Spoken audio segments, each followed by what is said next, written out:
Good afternoon, everybody. My name is Dr. Sacrifice Chirisa. I'm a specialist psychiatrist and I'm the Deputy Director of Mental Health Services in the Ministry of Health and Childcare at the head office. I just want to share my short journey that I went through, having suffered and was infected with COVID-19 early in the month of July. I was probably one of the first medical practitioners in the country to go through that. And I'm happy now. That's why I'm here and sharing, because I've just tested negative, PCR negative, and totally recovered, symptom-free. But my journey started the beginning of July, probably around maybe the 3rd or 4th, I'm not quite sure. At that time, my wife, she's the one who started having symptoms, and she told me that she was having fever. Just for about 2-3 days. Then shortly after that, I also had similar symptoms. But she recovered within 3-4 days. We actually went to a laboratory to have COVID test done, the rapid test. It was on a Sunday. I remember that Sunday afternoon, because we were having so much fever. And when we went there, we were both tested, and the results came back negative. That gave us a bit of comfort and said, look, maybe it's just a flu. And during the following week, she had fully recovered. But as for me, I progressively became ill. The fever became magnified. I would feel so cold. Even if I heap all the blankets, even the electric blanket that we had, I would still feel the fever and the cold, and nothing could really just hit me up. And I would sweat. I would literally sweat, and I would range my pajamas, sheets. I would actually sleep with a towel, where I would actually be wiping the sweat during the night, and I would have those cold and night and chills very much, and the cough developed, persistent cough, irritable cough, so that I actually ended up having chest pain. And that's when in one of the days I couldn't wake up on a Friday. That was terrible. I lost my sense of smell, sense of taste. I couldn't taste. Everything just was not tasting. I lost my appetite. So that prompted me to then go for a PCR. So I asked a friend of mine to write a lab request, and he did write a lab request for Lancet Labs. So I went to the Lancet Labs and got tested. 24 hours later, I received a call that I was positive. I don't even know where it came from. I cannot point to a person or a patient or a situation that I had been to that I can say maybe was the source. Up to now, I'm still baffled and say where it came from. Maybe it's because of the widespread community transmissions that are rampant now in the country. And so when that happened, the fever was continuing, and I called a few friends of mine, physicians that are in the front line in terms of treatment of COVID. And they gave me things that I could use, prescriptions that I needed to buy. And I used vitamin C, vitamin D, zinc, azithromycin, and I also used other antibiotics, augmentin. I did have a supply of chloroquine, which I did not use, and other medications.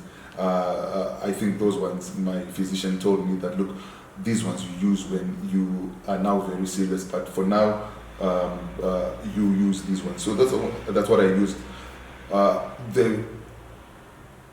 The fever continued. With the use even of antibiotics, I even developed diarrhea. I'm not quite sure whether it was because of the COVID, because it does produce it does have symptoms of diarrhea, or maybe it was the use of antibiotics. I'm not quite sure. But over that week, and I was now taking other home remedies, the Zumbali tea with ginger, lemon, and I would have maybe 4 cups a day and things like that.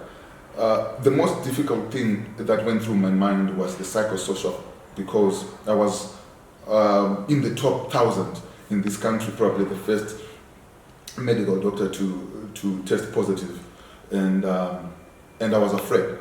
And the first thing that I was afraid of dying.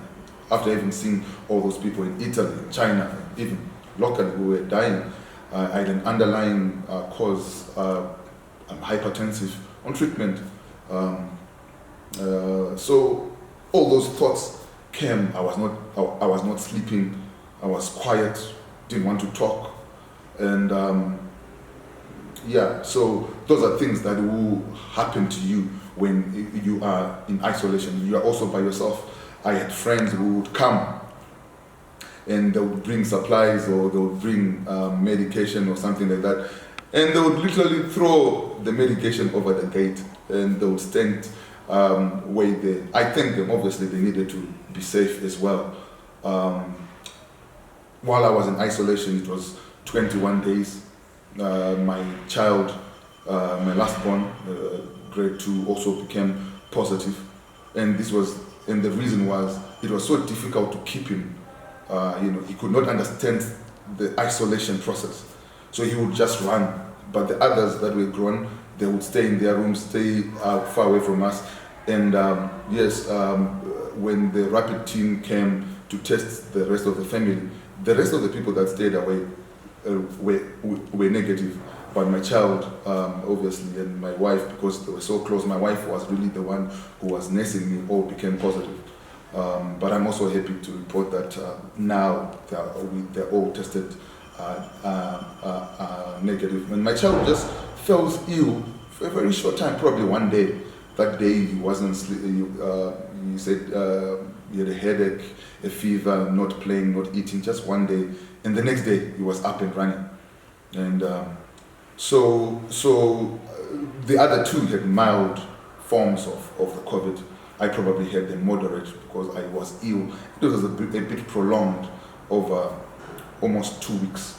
And I would measure my temperature, I would measure my pulse, and at some point my pulse was 116. And I think the take-home message that I want to give to people who've got pre-existing medical condition, your diabetes, your hypertension, this is time to make sure that they are well controlled. Don't wait and try to control them when you've got COVID, because you don't want that upsurge and disturbance. So it's better for COVID to come and you are well controlled, instead of your sugars being high and your BP being high, because it will change how your body reacts to that. And so I was privy because I was normotensive. And one of the things that I really want to speak about is the stigma. The reason why I volunteered and to come out, being a mental health practitioner and being a doctor. I really wanted to come out and say, look, I have had COVID, and it was not my fault. I didn't do anything. There's nobody to blame. And there are a lot of people that are going to have COVID, and they need to be treated like people. People were saying, I've had some people calling me, being called COVID centers, epicenters. Should we hold them with gloves and things like that?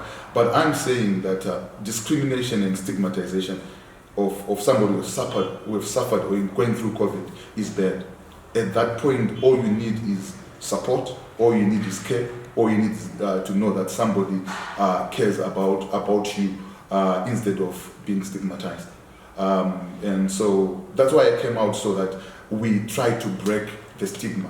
And this thing is exploding, and more people will have that. I hope more people will actually come out and just speak their experiences. But that was my experience, and I want to thank God that I'm still here and I'm still alive. I'm now back at work. But I want to say COVID is real. Let's continue to practice the sanitization, use of mask, social physical distancing. That is very key. And for those that are suffering at home, try to restructure your life. That's what I did during the isolation. I would give during that day, because I wouldn't go out, no shopping. I would wake up listening to something motivational, read a book, watch a movie. Find yourself something to do. Don't just sit in bed. I think sitting in bed and just thinking that negative thoughts will make you worse. You want to feed yourself with positive news. You want to be there for your family. Have that energy and that positivity. It is very key. For those who then develop symptoms, especially who then need oxygen.